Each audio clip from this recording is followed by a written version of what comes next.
Nusja nga Tirana nuk shkon për drek tek Vjera, por tek e ema. Burri i ikën mendja dhe i bën të paimagjinueshmen. Gazetarja ka treguar një histori të pazakontë të një çifti nga kryeqyteti.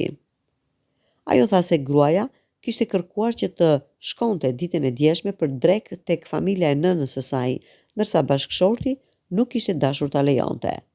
Ai i kishte thënë se i kishte premtuar nënës së tij për të shkuar e për të drekuar atje, por gruaja kishte ngulur këmbë dhe, si përfundim, ajo kishte shkuar tek familja e saj dhe ai tek e tij.